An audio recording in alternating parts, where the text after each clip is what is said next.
नवरात्रीमध्ये 9 दिवस उपवास चालू आहेत.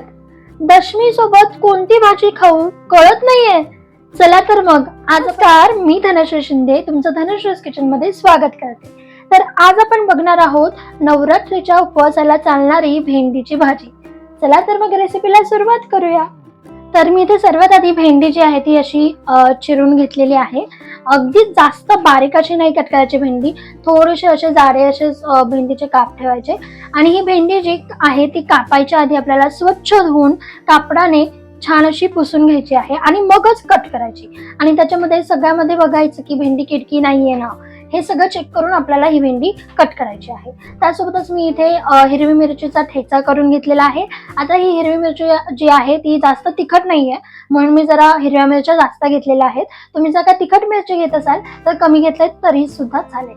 त्यानंतर कूट घेतलेला आहे साधारण 4 ते 5 टेबलस्पून आणि चवीनुसार मीठ लागणार आहे. चला तर मग नवरात्री स्पेशल ही उपवासाच्या भेंडीची भाजी करायला घेऊया. तर सर्वात आधी आपण कढईमध्ये 2 टेबलस्पून तेल टाकून घेऊयात. मी इथे नॉनस्टिक कढई घेतलेली आहे, त्यामुळे तेल अगदी जास्त असं नाही लागत, तरी सुद्धा 2 टेबलस्पून तेल टाकलेलं आहे मी. तेल जे आहे ते थोडंसं गरम करून घेऊया. तर इथे तेल जे आहे ते आपण गरम करून घेतलेलं आहे. यामध्ये आता आपण टाकूयात हिरवी मिरचीचा जो ठेचा आपण करून घेतलेला आहे, हे मी मिक्सर मधून बारीक करून घेतलेला आहे. फक्त हिरवी मिरची आहे. तुम्ही हे खलबत्त्यामध्ये कांडून घेतलं तरी सुद्धा चालेल. आणि आता हे छान असं फ्राय करून घेऊयात. मिरची जी आहे ती थोडीशी अशी लो फ्लेम वरती आपल्याला फ्राय करून घ्यायची आहे. या आधी आपण उपवासाच्या बऱ्याच रेसिपीज बघितलेल्या आहेत, वेगवेगळ्या रेसिपीज बघितलेल्या आहेत. तर त्या तुम्ही अजून बघितल्या नसतील, तुम्ही जर का चॅनलवरती नवीन असाल तर धनश्रीज किचन या चॅनलवरती जाऊन व्हिडिओजला जाऊन तुम्ही सगळ्या उपवासाचे ज्या रेसिपी आहेत त्या बघू शकता. मी प्लेलिस्ट सुद्धा तयार केलेली आहे उपवासाच्या रेसिपीजची. तर मग कधी तुम्हाला रेसिपीज पाहिजे असतील उपवास स्पेशल तर तुम्ही त्या बघू शकता. उपवासाची भाजणी केलेली आहे आणि त्यानंतर खिचडी चिकट होऊ नये, मोकळी कशी व्हावी त्यासाठी काही टिप्स देऊन मी खिचडीची रेसिपी केलेली आहे. त्यासोबतच उपवासाचे गुलाबजाम केलेले आहेत. तिखट पासून गोड पर्यंत अशा सगळ्या चवीच्या रेसिपी आपण उपवासाच्या सुद्धा बघितल्यात. सो त्या चेक करायला विसरू नका. सोबतच धनश्रीज किचनला सबस्क्राईब करा. ही भेंडीची जी उपवासाची भाजी आहे ती फक्त नवरात्रीमध्ये चालते. नवरात्रीच्या उपवासांना आपल्याला ही भाजी चालू शकते. तर आपण इथे मिरची जी आहे ती छान अशी फ्राय करून घेतलेली आहे, तुम्ही बघू शकता. आणि आता यामध्ये आपण टाकूयात भेंडी. भेंडी अगदीच बारीक अशी म्हणजे पातळ पातळ अशी नाही कट करायची, नाहीतर ती भेंडी जी आहे ती अगदीच जास्त चिकट अशी होते. आणि आता छान असं हे सगळं मिक्स करून घेऊया.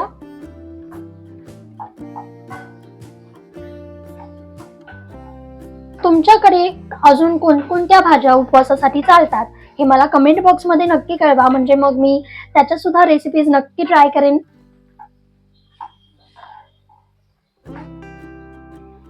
चवीनुसार मीठ टाकून घेऊयात.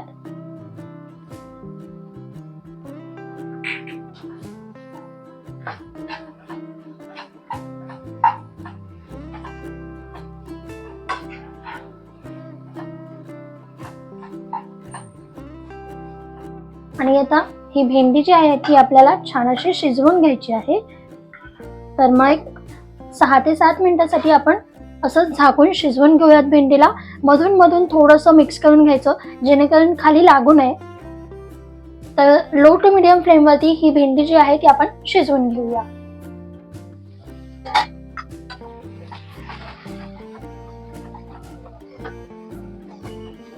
तर आपण 5 मिनिटं अशी ही भेंडी शिजवून घेतलेली आहे.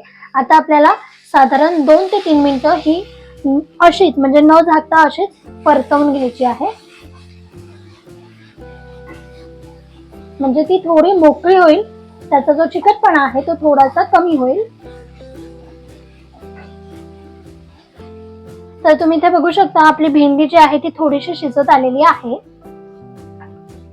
तर आता यामध्ये आपण म्हणजे ही भेंडी जी आहे ती अशी मोकळी झाली, अगदी जास्त चिकट नाहीये, तुम्ही बघू शकता. की मग समजायचं की आपली भेंडी जी आहे ती शिजत आलेली आहे. त्या टायमिंगला आपल्याला यामध्ये कूट टाकायचं आहे. तर मी ते साधारण 4 ते 5 टेबलस्पून कूट घेतलेला आहे. आणि आता छान असं मिक्स करून घेऊया.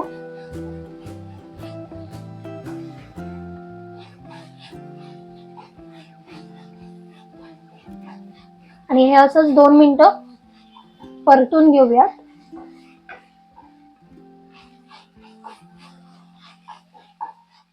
तर इथे आपली उपवास स्पेशल भेंडीची भाजी रेडी झालेली आहे. चला तर मग सर्व करून घेऊयात.